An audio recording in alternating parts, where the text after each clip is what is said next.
Welcome, debat. Tema debat, ketergantungan terhadap utang luar negeri. Muzi debat, ketergantungan pada utang luar negeri membahayakan kedaulatan ekonomi.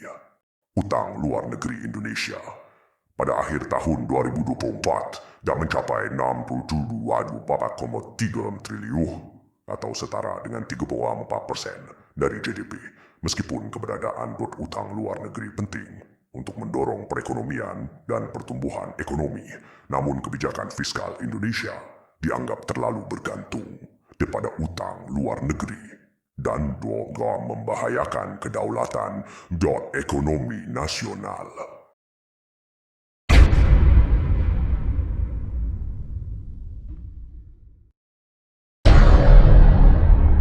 Akuntansi Joblimingev, Mosi Dwi, Bro Haikal Wildan Attila Faisal Siti Nursakina, Ria Dwi Anggita, Rita Diah Nur Aini, Zakia Maulida Tuzahro, Kontra Clarissa Riavisla, Ahmad Zakiuddin Assalam Rania Afriani Putri, Buklem, Naswa Irwan Ardani, Aulia Salsabila Twidana.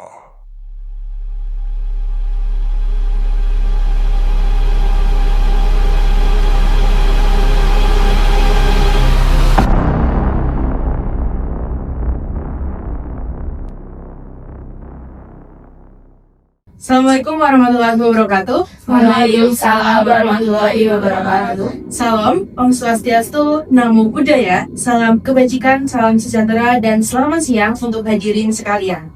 Pada kesempatan kali ini, kita akan melaksanakan debat dengan mosi utang luar negeri Indonesia pada akhir tahun 2024 mencapai 6.774,3 triliun atau setara dengan 30,4% dari GDP. Meskipun keberadaan utang luar negeri penting untuk mendorong perekonomian dan pertumbuhan ekonomi, namun kebijakan fiskal Indonesia dianggap terlalu bergantung pada utang luar negeri dan membahayakan kedaulatan ekonomi nasional. Format debat terdiri dari dua tim, yaitu tim pro dan tim kontra. Debat akan dimulai dari opening statement tim pro, dilanjutkan dengan opening statement tim kontra, lalu penyampaian argumen oleh masing-masing pembicara. Sesi rebuttal dan ditutup oleh closing dari masing-masing tim. Tanpa berlama-lama lagi, mari kita mulai debat pada hari ini, yang akan dimulai dari tim pro terlebih dahulu. Silakan kepada tim pro untuk memulai debat pada hari ini. Waktu Anda 3 menit dimulai ketika Anda mulai berbicara. Baik, saya perwakilan dari tim pro ingin menyampaikan terkait mosi tersebut. Saya setuju dengan mosi tersebut karena ada analisa bahwa beban pembayaran pokok dan bunga utang sekarang sudah sangat besar. Misalnya dalam opini terakhir, dikatakan bahwa pembayaran utang pemerintah telah mencapai angka yang signifikan. Beban ini menyedot anggaran, sehingga mengurangi ruang fiskal untuk hal lain seperti pelayanan publik, investasi sosial, dan infrastruktur produktif.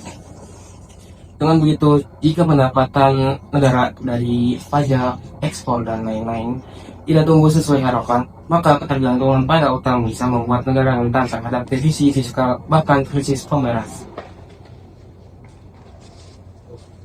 Waktu Anda masih tersisa, apakah ada yang ingin ditambahkan? Silakan kepada tim kontra untuk memberikan opening statement, lalu dilanjutkan menyanggah dari statement yang diberikan tim pro. Waktu Anda 3 menit dimulai ketika Anda mulai berbicara. Jadi sebelumnya terima kasih atas waktu yang telah diberikan. Saya merupakan pembicara dari tim kontra, menolak mosi tersebut bahwa kebijakan fiskal Indonesia terlalu bergantung pada utang luar negeri dan membahayakan kedaulatan ekonomi nasional. Hal ini dapat dibuktikan bahwa utang itu bukan hanya sebagai tanda ketergantungan. Instrumen fiskal itu akan normal apabila digunakan oleh seluruh dunia. Jika tanpa adanya utang, pembangunan infrastruktur, pendidikan, dan juga kesehatan itu akan tidak optimal. Selain itu, apabila pemerintah Indonesia sudah mengalami ketergantungan pada utang luar negeri, adanya prinsip bahwa prudent fiscal management yang merupakan batas mekanisme kontrol dan aturan hukum yang memastikan bahwa pengelolaan utang itu akan aman, sehingga pengelolaan utang itu akan dilakukan dengan batas aman dan dengan batas tertentu yang sudah disesuaikan. Kemudian, apabila kita meminjam utang, itu bukan berarti bahwa kedaulatan ekonomi itu akan hilang. Tetapi dengan pembiayaan yang cukup, negara itu akan berkembang. Dengan kita meminjam utang dari luar negeri dan tidak adanya ketergantungan dengan menggunakan prinsip prudent fiscal management tersebut, Indonesia itu pasti akan menjadi negara yang memiliki pembangunan lebih stabil dan juga berkelanjutan. Kemudian bahwa klaim utang manajemen kedaulatan itu bukan berarti tidak memiliki dasar yang kuat. Waktu Anda masih tersisa, apakah ada yang ditambahkan? Selanjutnya kepada tim pro, apakah ada sanggahan kembali terkait statement yang diberikan tim kontra? Baik, saya dari tim pro izin menyanggah dari tim kontra terkait tentang infrastruktur. Jika infrastruktur pakai utang luar negeri, jadinya negara kita nggak sesuai. Jika infrastruktur pakai utang luar negeri, jadinya negara kita tuh nggak sepenuhnya bisa mengontrol infrastrukturnya sendiri. Pembangunan bisa dikendalikan yang meminjam utang. Yang meminjam utang juga bisa ngasih syarat-syarat pembangunan infrastruktur kita. Terus, semakin besar utang luar negeri juga semakin besar bunganya. Kalau penerimaan negara nggak tumbuh secepat beban utang bisa bikin anggaran untuk infrastruktur desa, perbaikan jalan daerah, sekolah, dan fasilitas publik bisa tertekan. Akibatnya bikin ketimpangan pembangunan semakin besar, walaupun ada infrastruktur megah, tapi fasilitas desa dan semacamnya itu malah terabaikan. Kemudian infrastruktur juga bisa terancam kalau terjadi tekanan global. Kalau rupiah melemah atau suku bunga global naik, bisa bikin proyek yang dibiayai pakai utang luar negeri itu jadi membengkak, tertunda sampai bisa diberhentikan. Kalau ini ketergantungan pakai dana utang luar negeri bikin infrastruktur jadi rentan terhadap fenomena internasional.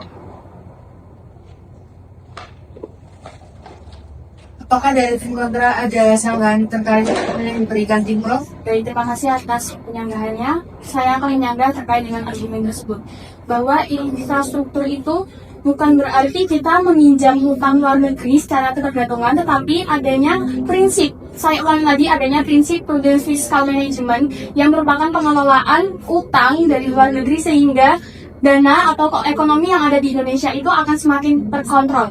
Kemudian infrastruktur itu jika pasti negara itu akan menjaga finansialnya dalam mengembangkan infrastrukturnya. Jadi apabila kamu menganggap bahwa infrastruktur itu, apabila kita memiliki banyak utang, itu akan mengancam infrastruktur itu akan salah. Karena pasti semua negara itu dalam membangun infrastrukturnya itu akan menjaga semua finansialnya.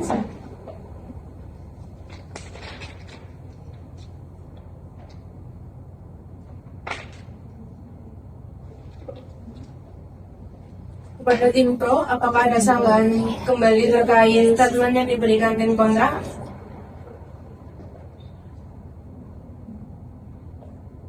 Cukup. Kita lanjutkan ke argumen yang selanjutnya. Selanjutnya kepada tim pro untuk memberikan argumen selanjutnya. Waktu Anda 2 menit dimulai ketika Anda mulai berbicara. Baik, terima kasih. Saya sebagai pembicara kedua dari tim pro izin menyampaikan argumen bahwa ketergantungan utang luar negeri sangat berbahaya bagi sebuah negara. Karena walaupun nilai utang saat ini masih dalam batas normal, hal itu akan menjadi tidak berguna ketika negara tersebut terkena sebuah inflasi yang ekstrim. Karena ketika inflasi terjadi, nilai tukar rupiah terhadap nilai mata uang asing karena ketika terjadi inflasi, nilai tukar rupiah akan menjadi sangat lemah. Hal itu akan menambah beban utang negara walaupun kita tidak menambah utang tersebut 1%. 1% pun. Hal ini terjadi pada negara Sri Lanka yang walaupun rasio utang Sri Lanka pada tahun 2015 sampai 2016 masih sekitar 38 sampai 40% dari PBB yang masih termasuk dalam batas normal. Hal ini sangat merugikan Sri Lanka ketika inflasi muncul karena nilai tukar peso yang semakin melemah dan tidak dapat membayar hutang. Cukup, terima kasih. Silakan kepada tim kontra untuk memberikan sanggahan atau statement terkait tim pro. Baik, saya pembicara dari tim kontra. Izin nyangga, utang luar negeri Indonesia tidak membahayakan karena rasio utang terhadap PDB masih berada pada level aman, yaitu sekitar 30,4% pada tahun 2024, jauh di bawah batas internasional 60%. Artinya kapasitas ekonomi Indonesia untuk membayar utang masih sangat kuat.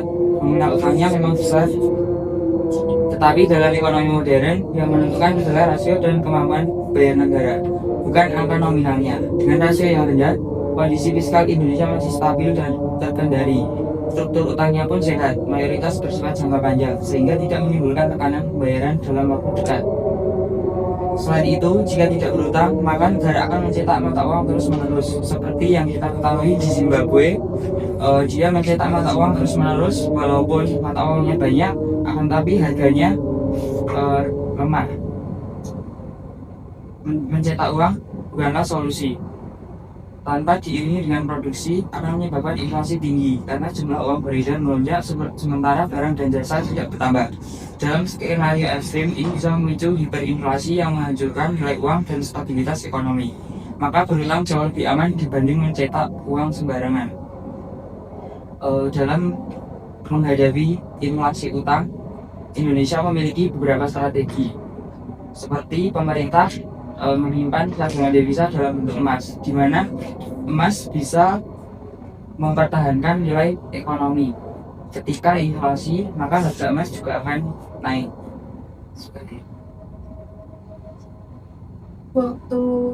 Waktu masih tersisa, apakah ada yang ditambahkan? Apakah tim pro akan ada sanggahan terkait statement yang diberikan oleh tim kontra? Ada. Baik, saya izin menyanggah dari tim statement dari tim kontra. Memang benar pada saat ini data utang luar negeri Indonesia masih dalam batas normal. Tapi hal itu tidak akan membahayakan Indonesia ketika terjadinya inflasi seperti yang saya katakan sebelumnya. Hal itu terjadi pada negara Sri Lanka yang pada tahun 2015 sampai 2016 utang mereka masih dalam batas normal. Tapi ketika inflasi muncul dan mata uang mereka melemah, hal itu akan membuat tekanan terhadap pembayaran utang menjadi meningkat walaupun mereka tidak menambah utang tersebut. Dan untuk statement bahwa kalau tidak utang luar negeri, negara harus mencetak uang sebanyak-banyaknya, itu seolah-olah menggambarkan bahwa negara tersebut hanya mempunyai dua pilihan bahwa negara tersebut hanya mempunyai pilihan untuk utang luar negeri ataupun mencetak uang sebanyak-banyaknya. Tapi hal itu tidak bisa terjadi karena negara tidak hanya memiliki dua pilihan tersebut. Karena negara bisa membuat kebijakan seperti menaikkan pajak yang masih dalam batas normal untuk membantu membayar utang ataupun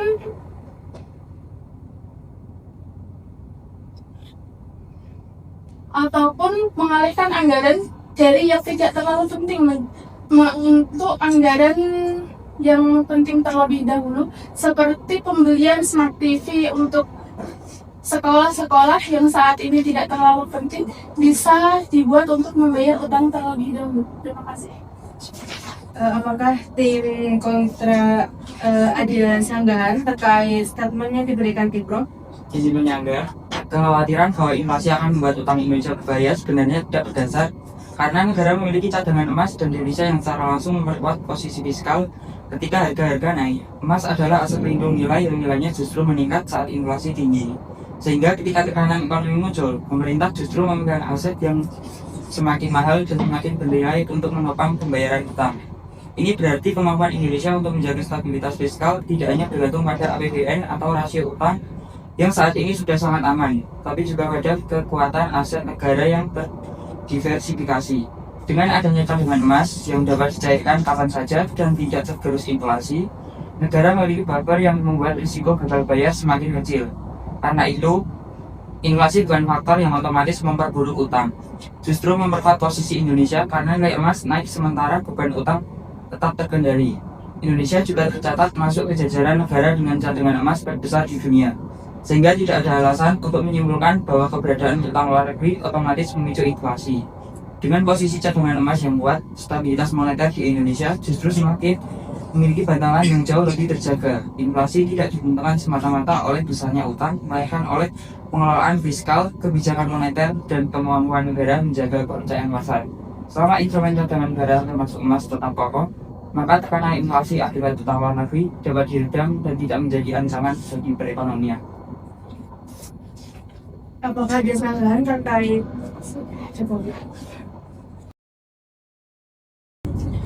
Silakan kepada tim pro untuk memberikan argumen selanjutnya. Baik, terima kasih.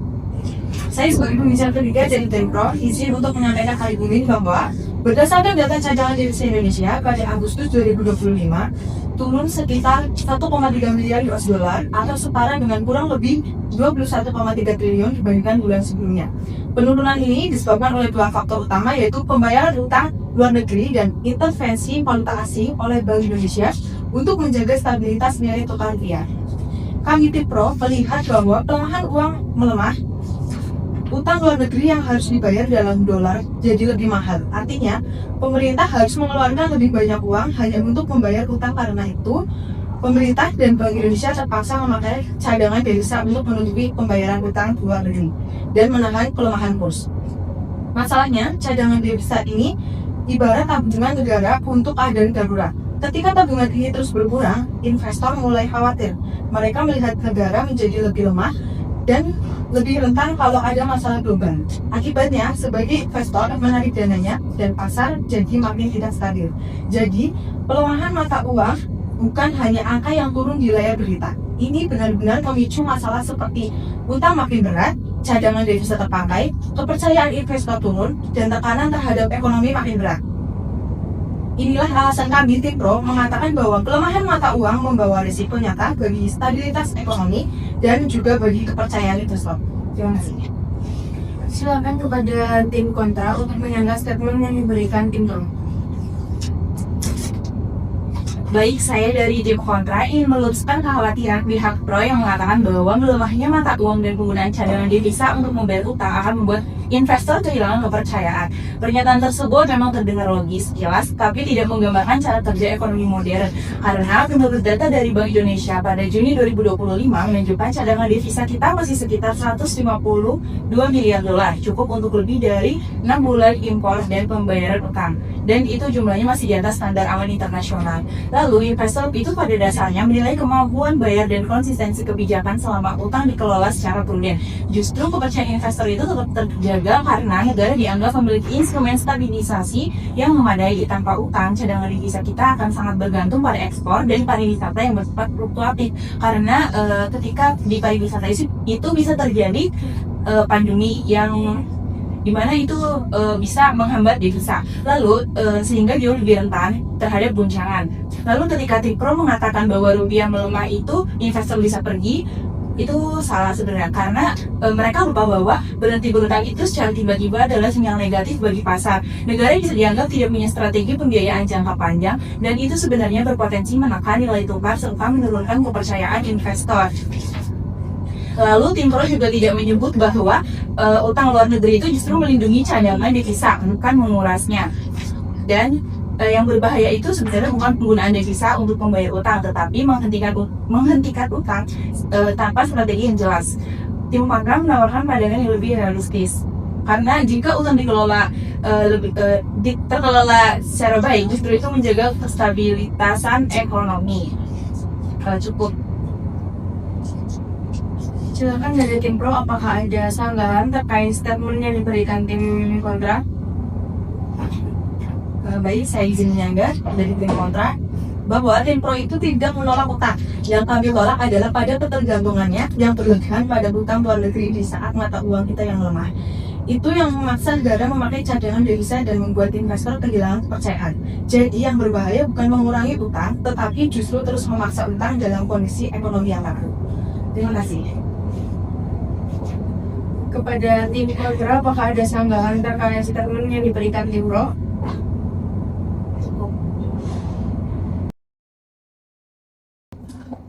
Silakan kepada tim pro untuk menyampaikan argumen selanjutnya. Saya sebagai pembicara keempat dari tim pro izin untuk menyampaikan argumen, yaitu adanya koruptor memperlambat pembayaran utang. Korupsi menyebabkan alokasi dana publik menjadi tidak efisien, sehingga dana yang seharusnya digunakan untuk pelunasan utang dialihkan untuk kepentingan pribadi koruptor. Ini mengakibatkan keterlambatan dan ketidakcepatan pembayaran utang yang membebani fiskal negara. Kami dari tim pro menilai korupsi skala besar-besaran yang dilakukan oleh koruptor hanya akan menghambat pembayaran utang negara. Hal ini dapat terjadi karena dana yang seharusnya digunakan untuk pembayaran utang malah disalahgunakan atau dialihkan untuk kepentingan pribadi. Tak hanya itu, beberapa kasus dari koruptor, mereka seringkali menghindari kewajiban pembayarannya dengan alasan tidak memiliki harta kekayaan lagi, yang membuat proses pelunasan utang menjadi terlambat dan tingginya beban utang negara. Korupsi dapat menyebabkan berkurangnya pendapatan negara karena dana yang semestinya masuk ke kas negara justru diselewengkan oleh koruptor. Hal ini menyebabkan defisit anggaran memaksa pemerintah atau lembaga terkait menunda pembayaran utang.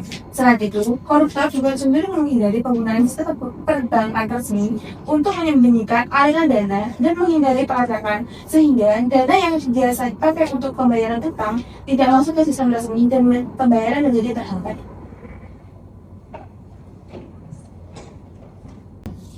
Silakan kepada tim kontra untuk memberikan sanggahan terkait statement yang diberikan tim pro. Baik, silakan yang kedua. Terima kasih kami menghargai kekhawatiran tim pro. Yang pertama, pembayaran utang negara tidak dilakukan oleh lembaga yang tidak bisa melakukan dengan korupsi proyek. Mekanisme pembayaran utang berada dalam sistem pembendaharaan negara bersifat otomatis, terpusat, berlapis dan diaudit internal dan serta eksternal. Artinya, tidak ada satu orang pun yang bisa ambil uang pembayaran utang karena itu bukan dana yang cair manual, itu transfer langsung antar negara atau antar lembaga. Yang kedua, gimana kalau ada koruptor di lembaga pengelolaan utang? Yang berarti kalau gitu tidak boleh ada anggaran kesehatan karena ada koruptor, terus nggak boleh ada anggaran pendidikan karena ada koruptor, bahkan tidak boleh ada negara karena semua lembaga bisa diusulkan oleh oknum. Yang ketiga, pengawasan atas pembayaran utang jauh lebih ketat daripada pengawasan proyek biasa. Ada audit PPK, audit internal Kemenkyu, standar nasional, laporan pengawasan obligasi. Kalaupun ada oknum yang harus terkena dalam proyek bukan cicilan utang. Karena pembayaran utang adalah mandatory spending atau tidak didasar dan tidak dicuri. Yang keempat, yang membuat negara atau kasus itu bukan utang tetapi korupsi. Menghapus utang tidak menghapus korupsi, tapi sistem utang ini justru sangat lebih ketat dan lebih sulit disusupi dibanding dengan anggaran biasa. Kesimpulannya, korupsi adalah masalah governance, bukan masalah utang. Dan sistem pembayaran utang di Indonesia terlalu terstruktur dan terkunci untuk bisa diacak-acak oleh satu oknum seperti asumsi di bawah. Terima kasih. Silakan kepada tim pro untuk apakah ada sanggahan terkait statement yang diberikan tim kontra?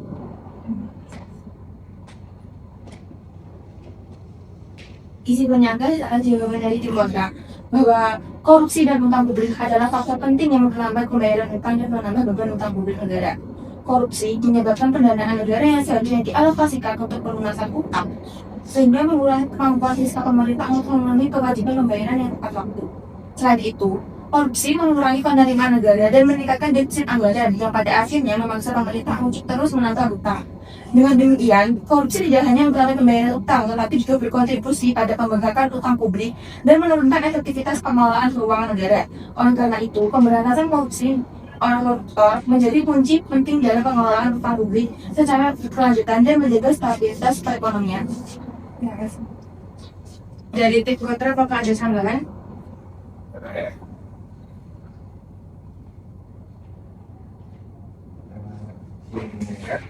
Kalau koruptor itu nggak bisa menyusupi sistem yang membuat pembayaran utang, karena sistem pembayaran utang itu udah diawasi secara internasional. Terus kalau orang koruptor kan apa, nyimpan uangnya kan bukan di bank. Jadi kalau pembayaran utang negara itu lewatnya transfer yang bukan transfer secara manual, tapi transfer yang dari bank antar negara.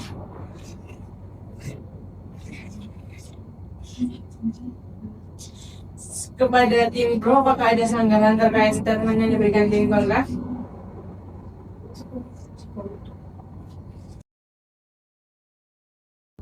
Silakan kepada tim pro untuk memberikan argumen terakhir. Baik, saya sebagai pembicara kelima dari tim pro ingin memberikan argumen dari saya sendiri, yaitu dalam beberapa tahun terakhir utang Indonesia terus bertambah. Besarnya utang ini membuat sebagian besar uang pajak yang masuk ke negara habis hanya untuk membayar utang. Akibatnya pemerintah memiliki ruang yang kecil untuk membiayai kebutuhan lain seperti fasilitas pendidikan, kesehatan, dan juga pembayaran daerah. Kondisi ini juga membuat keuangan negara terasa semakin sempit. Salah satu ekonom Anthony Diawan itu menyoroti bahwa masalah ini mulai dirasakan langsung oleh masyarakat, terutama dalam hal kenaikan pajak bumi dan bangunan di banyak daerah. Menurutnya kenaikan ini yang terjadi secara serentak dan dalam jumlah besar bukanlah sesuatu yang wajar. Ia menyebut bahwa pemerintah ikut andil dalam hal ini karena memotong dana transfer ke daerah, sehingga pada akhirnya mereka mencari sumber pendapatan sendiri, yaitu dengan menaikkan pajak. Dalam hal ini ditegaskan bahwa terlalu banyak utang pada akhirnya berdampak langsung pada rakyat. Ketika uang negara habis untuk membayar utang, pemerintah akhirnya harus menaikkan pajak untuk menutupi kekurangan. Beban itu dirasakan langsung oleh masyarakat, misalnya melalui biaya hidup yang lebih tinggi dan beban pajak yang makin berat. Karena itu penting bagi pemerintah untuk lebih berhati-hati mengelola utang agar rakyat tidak terus menjadi pihak yang menanggung akibatnya. Silakan kepada tim kontra untuk memberikan statement. Baik, saya dari tim kontra ingin menjawab argumen tim pro yang katanya tadi tuh pemerintah bisa menaikkan pajak untuk membayar utang. Nah, pertanyaan kami, utang yang mana dan pajak naik dari bagian mananya? Karena yang sering kita bahas itu utang luar negeri, yang dimana utang luar negeri itu bunganya lebih rendah. Simpelnya bunga lebih rendah itu cicilannya murah dan beban APBN-nya terasa ringan. Nah, seandainya jika Indonesia tidak pakai utang luar negeri, apa yang bakal terjadi terhadap Indonesia? Yang pastinya pemerintah terpaksa memakai utang domestik. Dan utang domestik itu semua orang juga tahu bunganya lebih tinggi.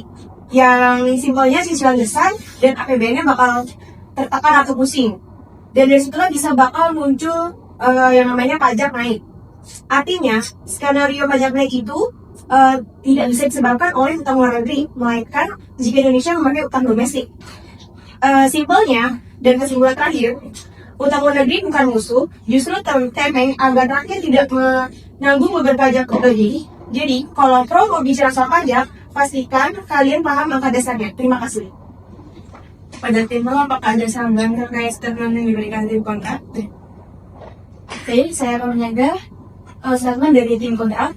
Meskipun benar yang dikatakan bahwa bunga utang luar negeri itu cenderung lebih rendah ya daripada utang domestik, bukan berarti utang tersebut tidak membebani keuangan negara. Masalah utama bukan hanya pada besaran bunga, tetapi pada total akumulasi utang yang terus meningkat dari tahun ke tahun. Ketika pokok utang bertambah besar, bahkan bunga yang rendah pun akan menghasilkan kewajiban pembayaran yang sangat tinggi. Inilah yang kini dialami Indonesia. Beban bunga yang membengkak karena jumlah utangnya tumbuh pesat, bukan karena bunganya itu mahal. Selain itu, utang luar negeri tetap memiliki risiko nilai tukar. Ketika rupiah melemah, pembayaran cicilan dan bunga menjadi lebih mahal dalam rupiah. Artinya, walaupun bunganya kecil, tekanan tetap besar karena negara harus menyediakan lebih banyak dana dari APBN untuk memenuhi kewajiban tersebut. Kondisi ini makin mempersulit uang fiskal yang sudah terbatas. Beban fiskal yang menebal ini akhirnya mendorong pemerintah untuk mencari tambahan penerimaan. Maka tidak heran jika muncul kenaikan pajak di berbagai daerah seperti lonjakan PBB yang disorot oleh Anthony Budiman tadi. Kenaikan pajak ini bukan berdiri sendiri, tetapi merupakan efek domino dari anggaran yang tersedot untuk membayar hutang.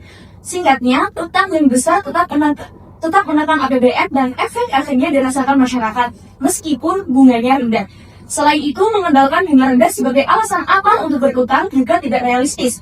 Ketergantungan berlebihan pada utang luar negeri bisa membuat Indonesia semakin rentan terhadap perubahan kebijakan global, inflasi luar negeri maupun situasi geopolitik.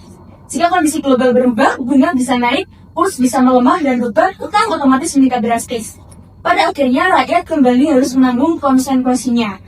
Karena itu, tanggapan Pro menegaskan bahwa masalahnya bukan hanya di sekedar bunga, tetapi keseluruhan struktur utang yang membesar dan pada akhirnya membatasi kemampuan negara menjadi kebutuhan rakyat.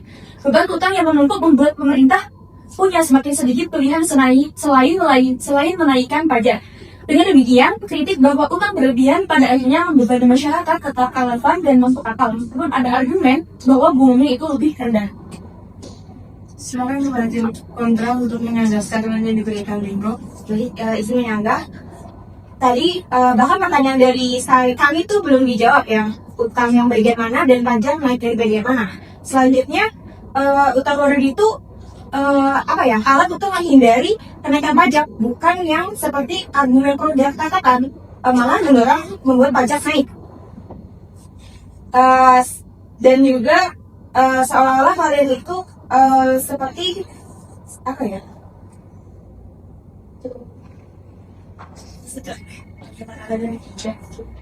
Silakan kepada tim Pro untuk apakah ada sanggahan terkait statement yang diberikan tim kontra?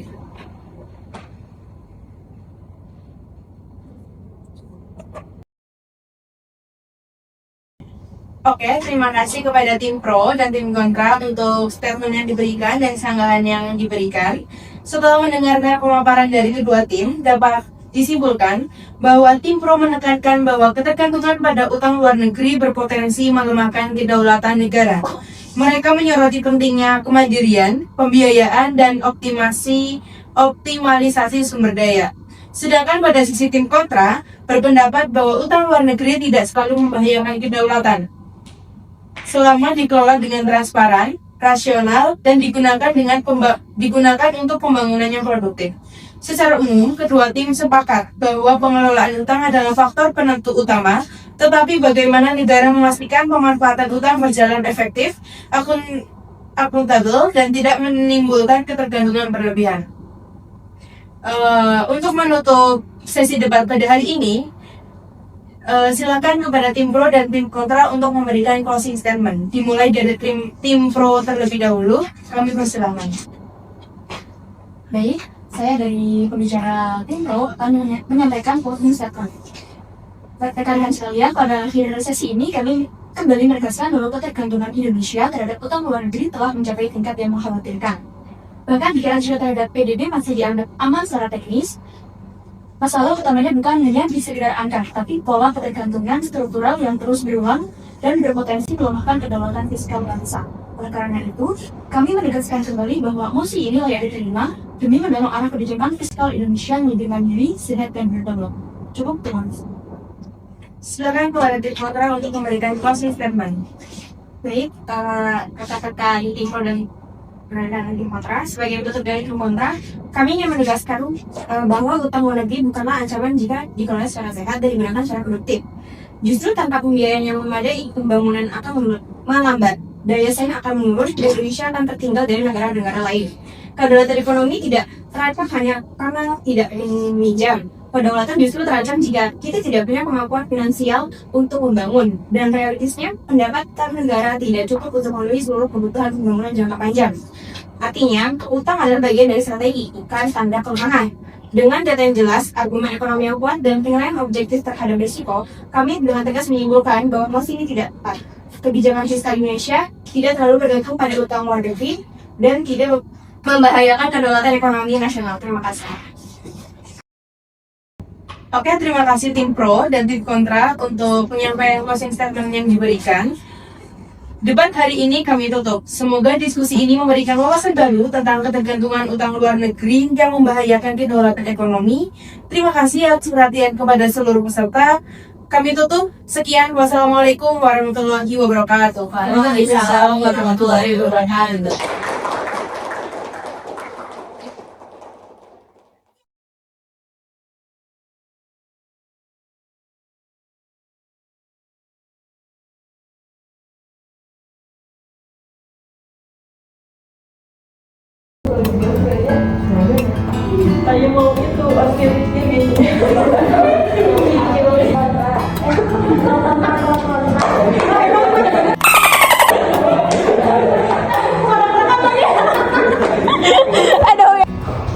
Assalamualaikum warahmatullahi wabarakatuh. Waalaikumsalam warahmatullahi wabarakatuh. Om Swastiastu. Om Salam. Terus kamu ya dikasih. Dan semua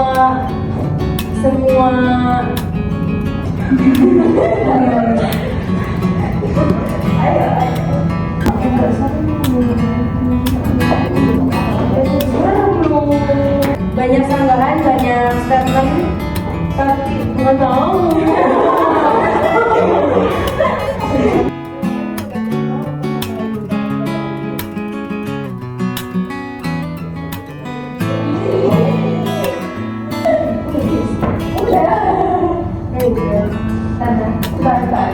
Udah 3 menit dimulai ketika Anda mulai berbicara.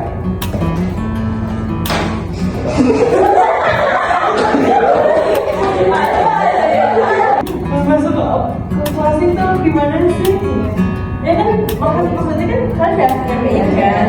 Mendengarkan pemaparan dari kedua tim, dapat kami simpulkan bahwa tim pro menekankan bahwa ketergantungan pada utang luar negeri berpotensi melemahkan kedaulatan negara. Itu ngapain? Itu kenapa?